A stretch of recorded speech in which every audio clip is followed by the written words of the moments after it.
It is really cold outside. I am from a tropical country. I mean, at least from a tropical city, so this is just torture. Professor Staley was really sweet with his introduction. Don't mind if I have like some starting trouble because this is the first time in the morning I'm actually speaking at all. I am not a morning person. I have to get the engine running before the words coming out fluently. So Professor Staley is also my advisor from college. So he's also... He still calls me professor after all these years. Actually, he's the only one I call professor at all. Like, it's pretty interesting. So thanks again for joining me this morning.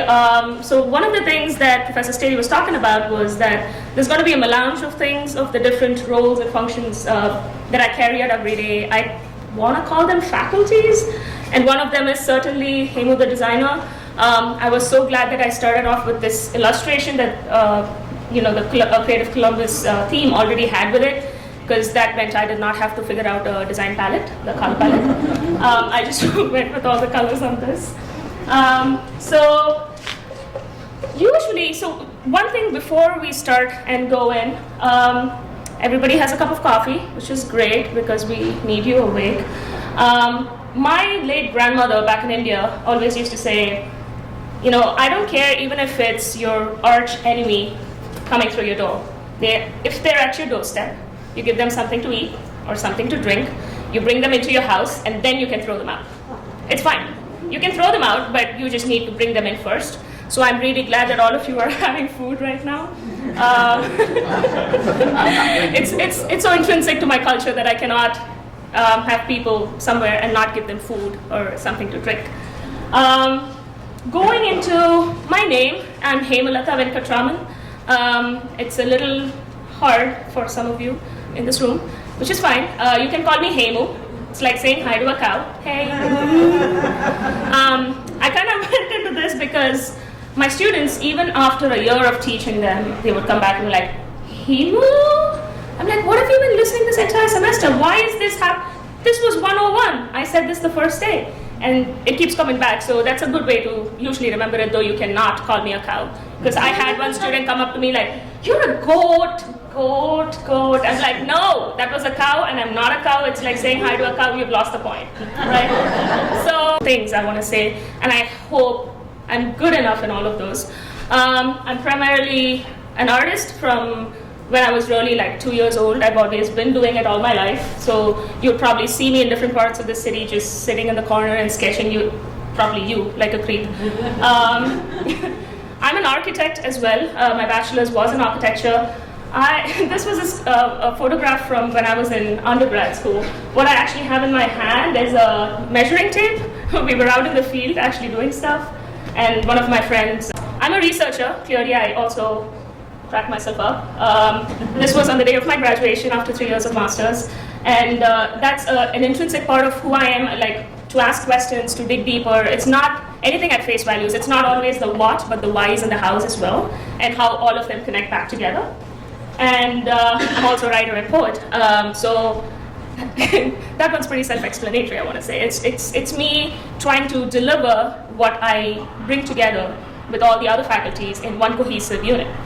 The common thread that goes through all of this is the fact that I love traveling. I keep moving. I have spent most of my younger days as a national level gymnast, so I used to keep traveling a lot. And I was very independent as well. I think I am very independent as well. I'm here in Columbus, and the rest of my family is back in India, so I am independent. And I got here by myself this morning, driving for the first time. So, I mean, not for the first time, don't be alarmed. It was trying to find parking downtown for the first time. So that's how I should have put that one. This is what I was talking about. I work in the realm of art. I work in the realm of research.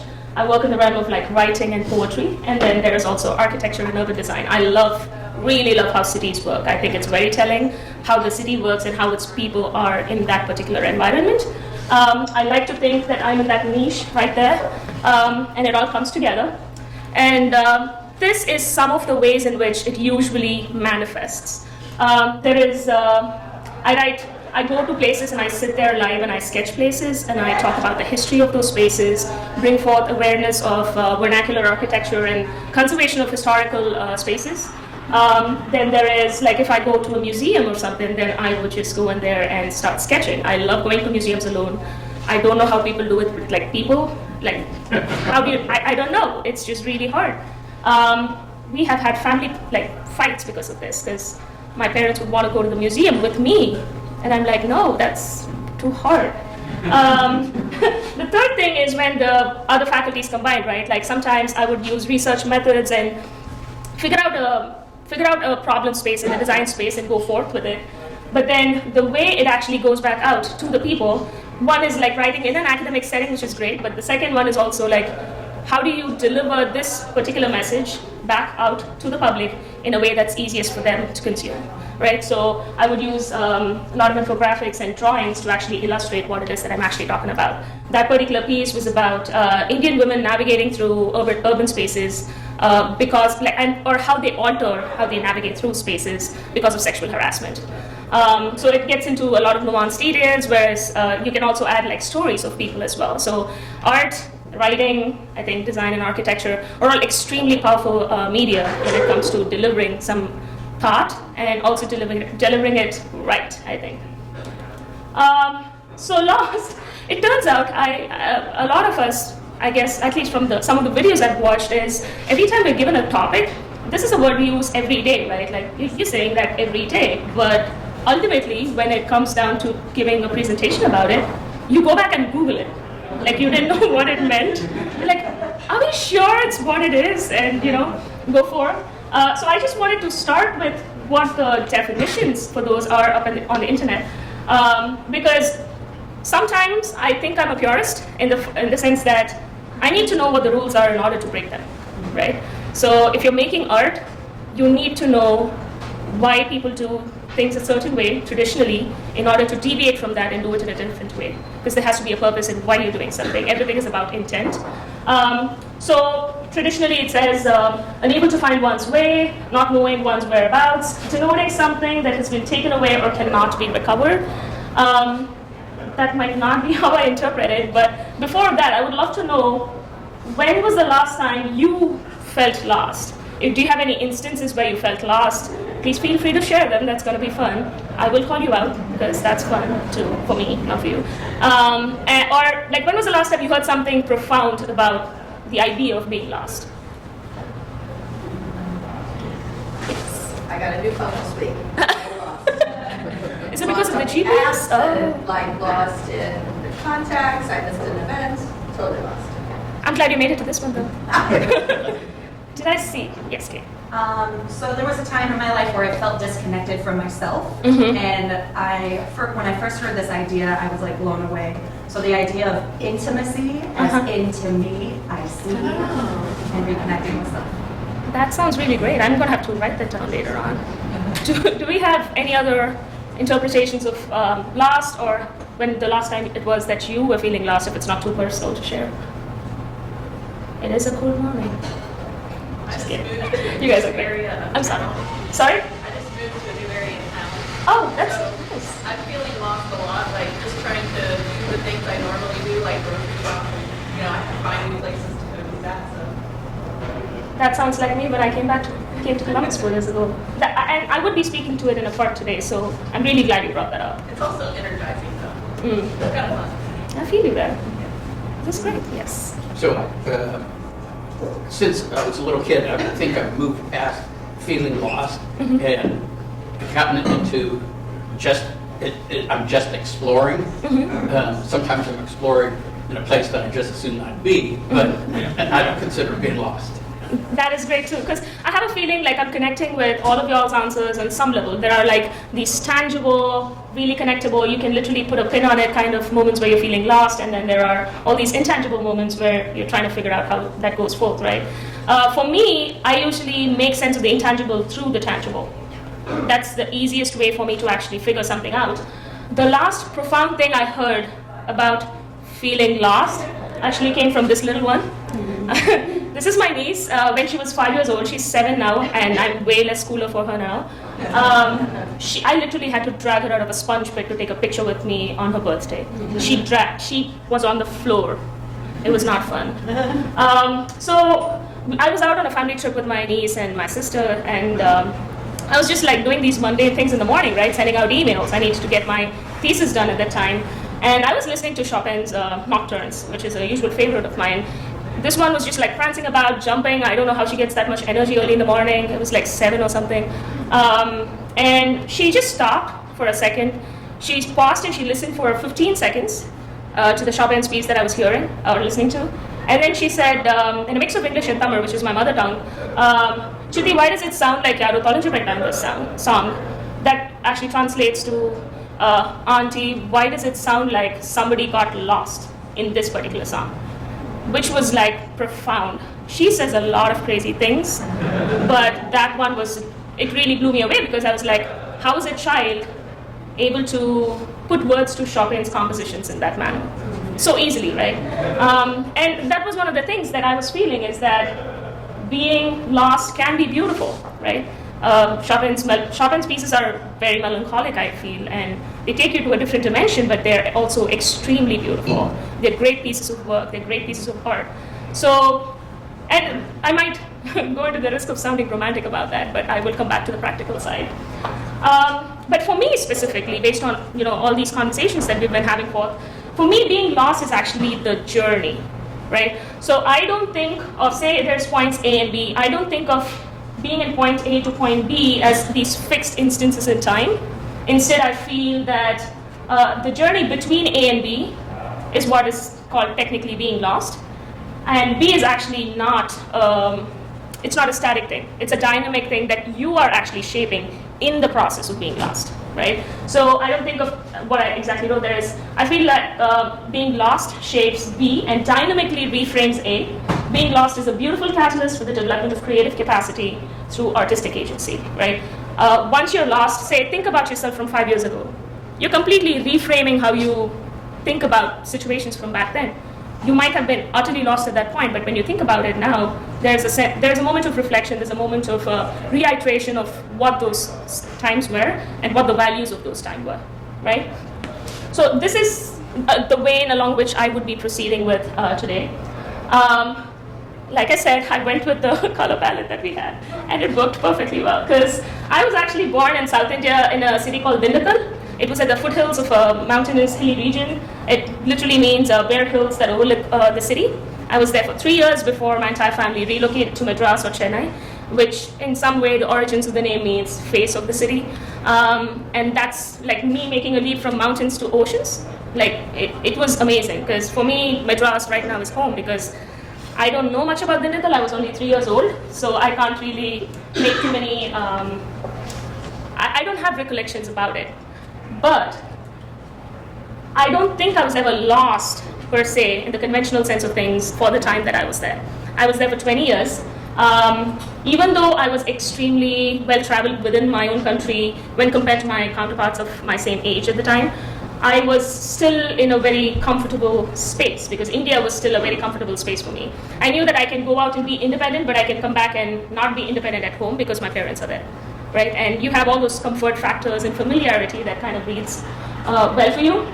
And actually, this is a piece of, I was going to like piece them together on Photoshop and put it on, and I had a long week, so I just brought it in.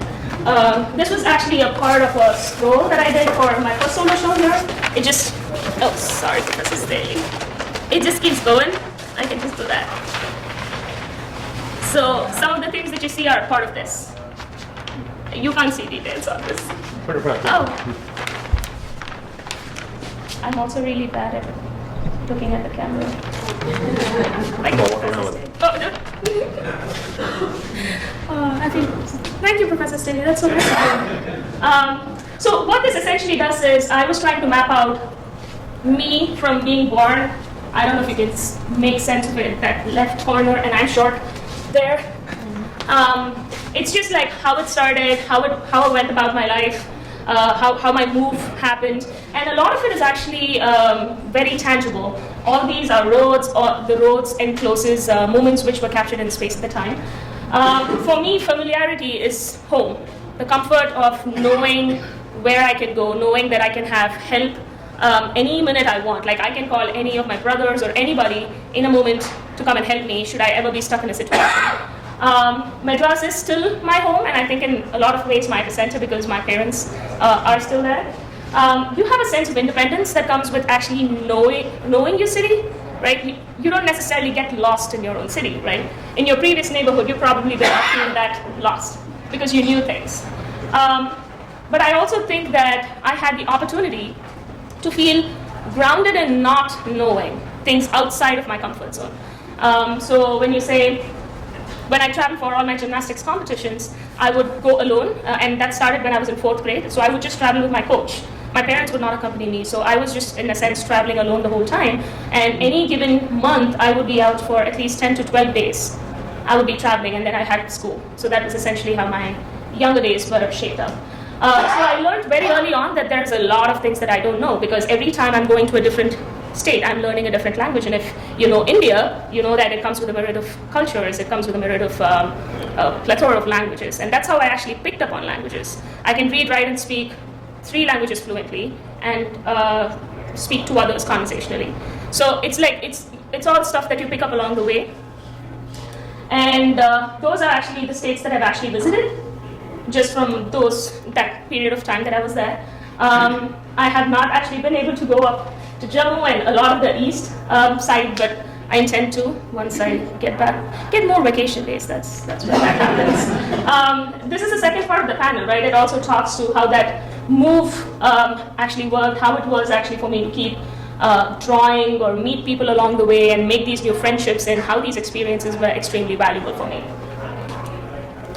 So that was me when I was, I want to say 2. I know I'm really cute in this picture. I really like it.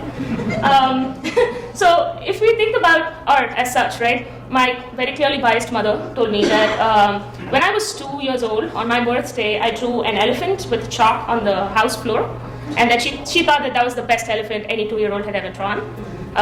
For the purposes of this talk, I'm going to believe her. She regretted it very quickly because I would draw on anything and everything. This is after she went to work and she came back and she found a Shiva on the wall. And she was like, she's drawing on everything, now I have to go talk to the landlord. This is not even our house, right? But I actually spoke to the landlord. I just didn't tell my mother because that was going to go down differently. So when that happened, I would be drawing. Drawing has always been a part of my life. I wanted to actually go to art classes. I used to spend my summertime with my maternal grandmother, and she was like, oh, you love drawing, so I'm going to take you out to a drawing class for the summer. And I was like all happy, and I got my crayons, and I got a book, and I went and I stood at this teacher's house. And she was extremely blunt and rude, and she said, do you think art is like a time pass thing that you only learn for 3 weeks or 3 months or whatever? I can't teach her. Look at this kid in the corner. He's diligently doing all this work. And he was drawing some pen and ink castle architectural stuff, and it looked really nice. And I was like, you know what? I'm not actually going to go back and ever have a teacher for this. We will just pick it up. So my mother's colleague's daughter used to go to art classes, and every time she finished a book, she would send it to she would give it to her father would give it to my mother, and my mother would bring it to me, and I would copy it out. And that's like the first initiation, where you draw everything by hand, copy, trace, make sure that your lines are right. I still say that it took me 7 years to draw a straight line straightly. You know, people are like, wow, you can draw a straight line. I'm like, yeah, it took me 7 years. So around that time, after I graduated from architecture school, and I was in the process of applying for my master's here in America, my mom was like, hey, why don't you go get a job? I was like, no, it's too boring. Still gotta live on your money. So I had like those 8 months where I did some contract jobs on the side just to, buy things.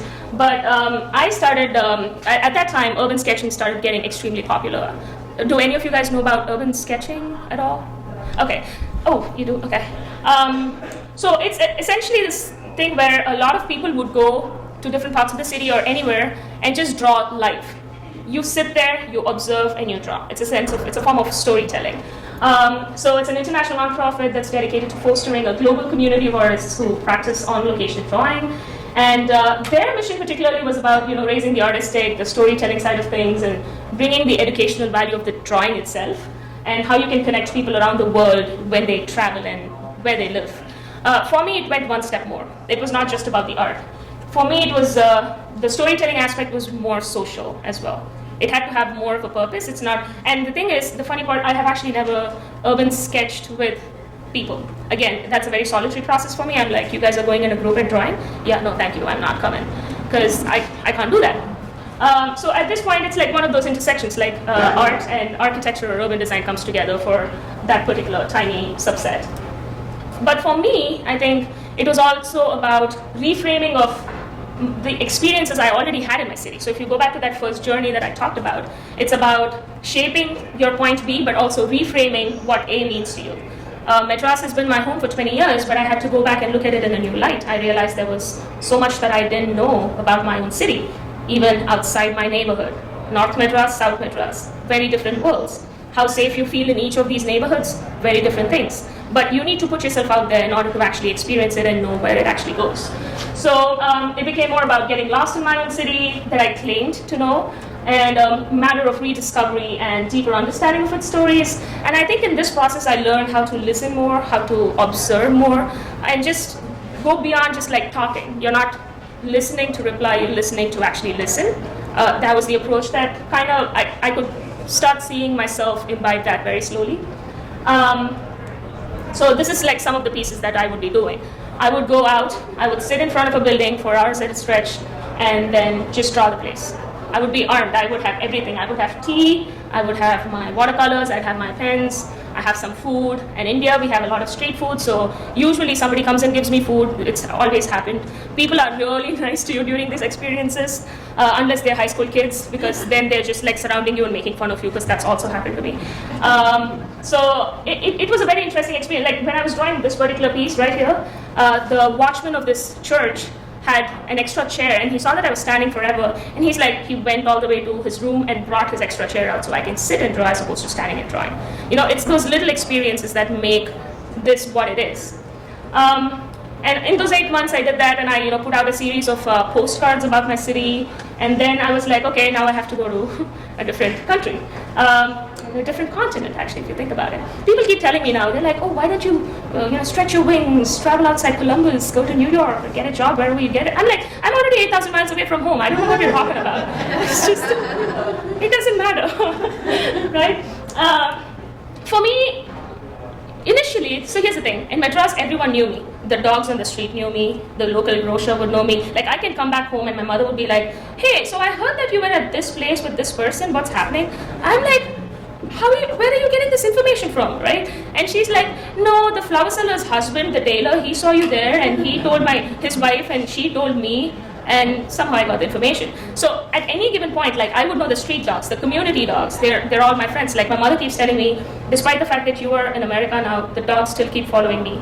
And I'm telling them, go away, I don't have anything for you, but they're still persistent. So she eventually gives in and gives them biscuits, and English biscuits, not American biscuits, not the dothigis, but like cookies. See, that's the thing. I'm gonna have contention with that. It's still not cookies. I'm sorry. I'm just messing with you. For me, this was about resetting this experience. So initially, the first 3 months I was here, I was extremely happy because nobody knew me. I could walk down the street. Nobody knew me. I could do whatever I want. No reports are going back home. My mother's not going to call me up and say, what were you doing in this place at this hour at this time? But it very quickly became stagnant. It very quickly became lonely. And that's when I realized I needed a community to develop and go off of. And it was also my first winter in Columbus. So it broke me, I think, in a lot of ways. So when you frame, right, you're reframing what you already know. So at this point, I had the opportunity to learn about Columbus anew. I was developing my own home because previously, as a migrant, I think this is immigrant or migrant, I don't know, immigrant, I guess.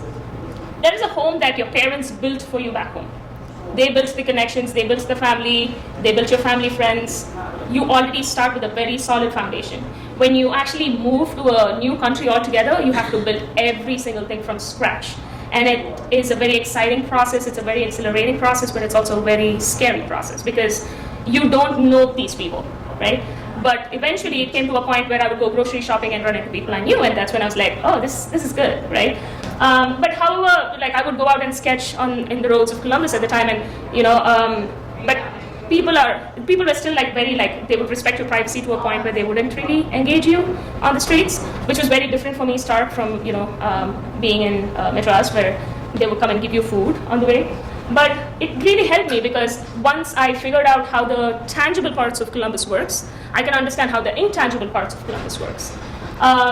So these are like what I started out like just in my OSU area, because that's where it has its own zip code, so it has its own great buildings. I was in one of the more historical buildings called Hayes Hall, which is where the design department's housed. And it's very interesting, you learn all these stories. Like this one right here, it's the Oxley Hall. Turns out, I think this was the first building on campus that was actually designed by a woman architect. But back in the day, they would actually not let a woman architect be herself. Like, she can't be the only name on paper, so they paired her up with this dude who was not really helpful. And he would just keep competing and irritating her so much that on the day that she had to go out and give these plans, initially it was for like dorms, right, girls' dorms, she locked him up in a room, and she went out, and it got approved, and it got built exactly the way she wanted it. Now, there are so many other nuggets in there. You're learning about when the first dorms for women started coming in, which talks about women's education. It talks about the status of a woman architect back in the day. It talks about the guts that she has in actually locking him up in a room, which I really applaud. Sometimes it sounds like a great idea. And I was a college student, so I had free Coda rides. I would go everywhere in Coda, right? I did not have a car, and it was the best parts of my life because people would always drop me everywhere. It was great. So Coda is like particularly you get to know the drivers, and they tell you about places and where you can go. But occasionally what I'll do is I'll just get into a bus, a random bus. It'll stop somewhere, and I'll just get down and go around and see what that city is all about, what that neighborhood is all about. And that's how I started learning Columbus, literally one neighborhood at a time. And in that process is what, like, there's a more refined idea of what it is that I'm actually doing, right? So there is the whole art, architecture, writing, and research side, but there's also there's storytelling through a more empirical manner, through qualitative research and that side of things. There is synthesizing and delivering the stories that you're actually figuring out and finding in a way that is easy for people to consume.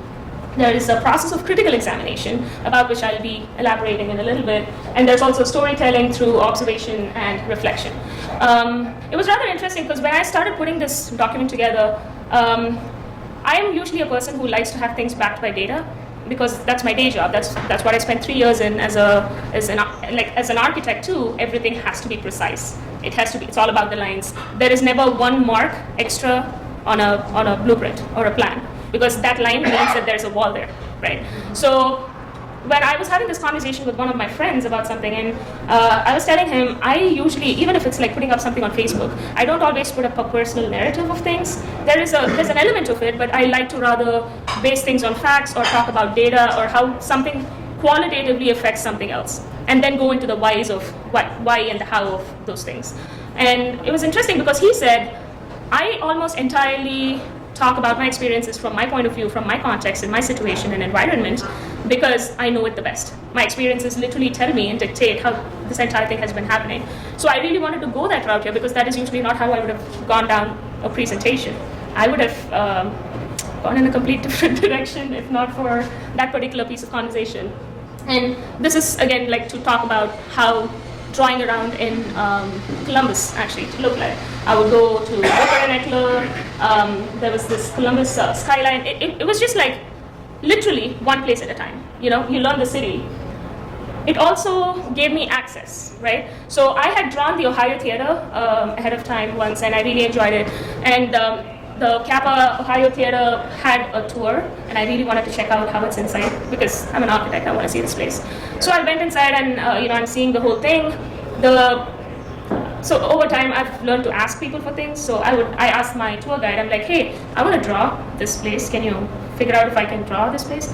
She's like, I don't know. I don't know if I actually have the authority to say this, but I'll find it out for you. And it went through some 2 or 3 channels. And the next morning, I actually got a phone call saying, hey, I'm with Kappa, and I heard that you wanted to draw the theater. You can come in next week. And I was exhilarated, because when I was drawing this for 2 hours, they switched on the entire theater's lights for me. there was an organist who was practicing his recital for the summer series when I was actually drawing it for some bit. There's an entire theater that's silent and nobody's there except Charles the host, I was told. And I was listening to Chopin, and it was profound, right? But it was access. But as soon as I finished that series, and it was an entire day, I could go anywhere in the building. I went to the projector room of the Hyatt Theater, way up there. It's a beautiful place, isn't it? It's a little scary, but it's really beautiful. Like down the stairs, that's where it was scary for me. So it gave me that kind of access to the fact that they let me go into the other theaters. So I actually had the opportunity to draw all 4 of the theaters, the Lincoln, Southern, Palace, and the Ohio theaters. But in the process, it also makes you think, right? What about the other theaters that's there? What about the one on Cleveland Avenue? What about Livingston? What happened to those theaters? Because then we are actually having a social commentary. Yes, you're taking care of the Kappa theaters, but what about all the other theaters that you've left to go into obsolescence, either structural or functional? So through art, you're actually making a statement. Previously, I used to think that as an artist, I wasn't necessarily contributing much to a society, like tangibly contributing, but I realized in the last year or so that even talking about it makes a difference. Putting it out there for people to understand and reflect upon makes a difference. And in that process, you're building your own home, right? So the more I familiarize myself with the city, framed and reframed things for myself, I was able to see the reality on ground, right? When you're going around the city and trying to figure out what is everywhere, you kind of start seeing what is gentrification, what is development. Why is gentrification happening in certain parts of the town and not in the rest? Why, even just as simple as going around Dakota, why are some parts of the city more well connected than the rest of the parts of the city? Those are all critical questions that we need to ask ourselves. And also, as a part of this journey, I started meeting a lot of people. And when I had the opportunity to contribute 3 pieces for the mural that Professor Staley was talking about, it literally said Faces of Columbus. So I wanted to think about like the 3 faces that you see every day, but you somehow pass over. I used to take the Kota bus a lot, and especially on campus, the campus bus drivers were like this non-existent entity to a lot of people. He's there or she's there, they're driving, they're taking you from point A to point B, but a lot of times people don't register their presence even in that place. Similarly, so with the homeless population, you don't necessarily register them there. So the top one actually is Jim. He actually is usually outside Chipotle on High Street, which is where I usually go. He offered to marry me so that I can, get visa. I gently turned him down. But then there is Happy Harold. I call him Happy Harold because he's always happy. He's the happiest bus driver I have ever seen. I hug him every time I see him, right, on campus. And the third one was me in a very narcissistic mode because I'm an immigrant in the city and, whatnot. But those experiences and these people shape things. And it didn't stop with just one city. I would draw at every city that I go to. I think I've been to around 11 or 12 states in America so far in the last 4 years, which is still not a good number, but I'm trying to get better. But what I would do is I would even draw for that moment, and that's actually drawn on a postcard, so I would send that out to friends. It's also the process of learning to make art and letting it go, not holding on to something, It has to travel. Sometimes it just has to go outside of your own reach. And sometimes it makes a full circle. When I go back home after 2 years to India, I'm looking at my own city that I've lived in for 20 years in a very different light because I have a whole new host of experiences that I want to develop upon and whatnot. So this time around, when I first did the first the Chennai catalog series or the Madras catalog, it was more of observation. I was giving historical facts. Hey, preserve things. Please conserve all these buildings because my city had the second largest population of heritage buildings in the entire country, and it was important for me to have that conversation taken forward. But when I went back, I actually wanted to talk about the culture because now I'm noticing what has always been in front of my eyes after coming here. I realized that things are different here and it's very different back in India, and I'm actually in that rich space and I can actually go back out and tell them that, hey, things work very differently in different spaces, and as an artist I want to talk about it. So I started this series called Madras and Mini for like the 20 days I was there, and I'll show you in a little bit like the size of one of these pieces. I didn't have the time to actually spend hours together in front of a building drawing it, but I still wanted to talk about the building, I wanted to talk about the people, so I started making them really tiny. So I would just carry these watercolor sketches, and I think I have some of them in here. for the purposes of scale, everything fits within this box. I would just revisit every single thing, every single place that's meant something to me over the years. This is like one of the bigger ones. Like, it's just about weaving. It's on that box, so yeah, sure. As long as it fits in that box, we're good. Yep. So this went for, and then I also got people that you're drawing about. You're drawing about the local iron people, the people who iron your clothes. You put a face to them, you talk about their stories and see how that goes for. This is the tea guy. He offered me tea. I was just sitting in, he's like, I can make you some tea. She's our local flower seller who keeps telling on me, to my mother. I got access to one of the most protected libraries in the city. Because I just went there and I showed them my box of art and I said, I want to do this. They don't actually let public in there because it's a heritage building and also they have government records. But when I showed them what I had, they were like, you can come in. So I literally get access to places that other people might not have access to, right? And at the same time, it makes me think about even America in a different way. When I go traveling, you're talking about the history of the southern states. You're learning about civil rights movements. You're learning about everything one step at a time. The way a particular building is built is terrifying because the way a plantation is built is different. The way you may build the river it actually used to have spaces. It used to be a warehouse. I think they used to have spaces for crates to actually transport people. And that's a history. That's a historical component that you need to be talking about. So in the process, I learned about the privileges I had even in my own country. I did not realize I had that much privilege, but I did. In that process, I was in that intersection of like working towards social good. I was learning more about the community and trying to contribute more towards the community. I guess this part in summation would be more of like your creative capacity can continue to grow as an artist at every single point.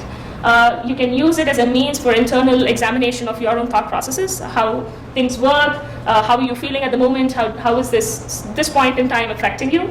There is more as a witness and an observation when there was a mural next to Lincoln Theatre that was demolished. It was by a local artist called Abraxas. I didn't know about him much. I was just registering the responses of the community, and I did that's on a tea bag. It made a huge impact with my friends in the community because for them it means so much. Then you need to go back in and ask why it is important to that community, and you need to see that. The third is for external examination and critical questioning. Like ask those critical questions and put it back out to the world so that more people are actually asking about this. So in that process, being lost is just letting yourself be vulnerable, be open to the experiences that come your way. And it was interesting because the first time, I had been sketching for about a year by then, but the first time I went into King Lincoln Bronzeville, I was on Mount Vernon, I was drawing a place live, I sat on somebody's lawn by mistake, and I was trespassing technically. And they're like, who are you, what are you doing here? I'm really sorry, I didn't know I wasn't supposed to sit here. So I started moving, and then she was like, oh, you're drawing, it's fine, right?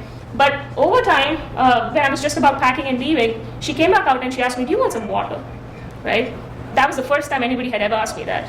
And that's such a huge part of my culture that I felt at home at that point. And when I was just getting ready to go back out, board the Coda bus, an elderly gentleman approached me and he's like, you, come.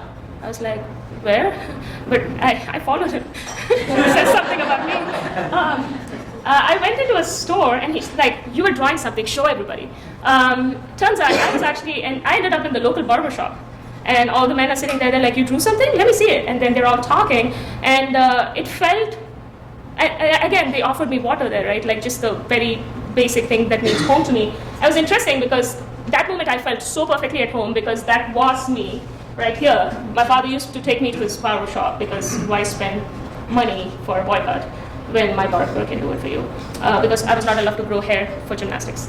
So I would be like crying and like all the men in the back were, she's crying again. So it felt like, a full circle, it came back. And I think that is what makes it the entire experience. That is, being lost, you find something. But it's up to you to not hold on to what it is that you actually want to find, but let it find you. Yeah, thank you.